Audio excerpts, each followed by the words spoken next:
Great. Someone was looking for 5 quick, easy games. They only got 5 minutes. They want to make it fun. They want to have a good time reading with their little ones. So number 1, we're going to do anything sound games. I love these because you can play them in the car. You can play them while you're cooking. I don't need any materials. We are going to listen to the sound. So a great way to just make it a game is say, I'm thinking of a word, and it's a riddle. We're going to see if we can guess each other's words. I'm thinking of a word with the sounds ag.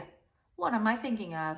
It's a bag. As they get better at this, I'm going to start changing, like substituting or changing the phonemes. Like I'm thinking of a word that has the same phonemes as b, ag, but instead of a b, it has a What am I thinking of? It's a rag. So anything you can do, you're going to make it a game by saying, I'm thinking of a word.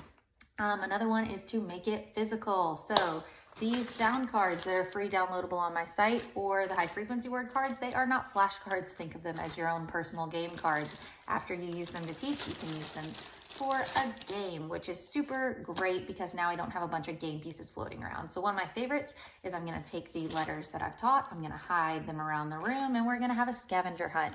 I need you to find the sound S, and the kid's going to run around the room. If you find a different sound, you will not pick it up, because that way, boom, if they find that one, next time they're going to be able to get to it super quick. You can also make it like race to them, lay the ones out, race to the sound, race to the sound, they can jump to them. Making it physical is a great way to make it a game. Another one I just love is having your little one play teacher. Kids love to play pretend. You can ask them to be your teacher. Teach me how to read some words and write some words that have the sound in them, right? And the key part about you playing student, I need you to get things wrong because I need them to be able to correct you. So let them be the teacher. Another one of my favorite things to do ever is make it nature.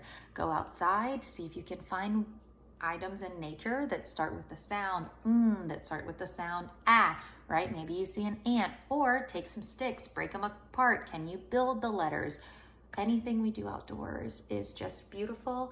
And my last and most favorite game to play is anything that your kid likes. So one of my favorite things to do is called kid watching in education, right? It's a way that we look at kids and we study them, we see what they like, and we see what they're interested in. And instead of saying, hey, we're going to do this, I'm going to join them as I'm watching them. So if my kid's playing with magnetiles and he loves the magnetiles, I'm going to say, wow, you're doing such a good job with those magnetiles. Would you mind building a house for my letter? This letter needs a house. Do you remember what this letter is? They're going to build a letter for the house. And the second they build the letter, the house, you're going to start making the sound S. Oh my gosh, the letter S must like your house because it is saying its sound, right? Or my kid loves Bluey. Actually, my kids don't love Bluey. Everybody else's kids love Bluey. My kid's kind of medium Bluey. They're like, he's cute, but not their thing. Anyway, but if your kid loves Bluey or Spider-Man or whatever toy you have in your house, act out teaching them with Bluey, right? Hey, can you make Bluey practice his letter sounds? He needs to practice reading today. So watch your kids, what they like. You can just jump in and play with them, but play with them with the sounds.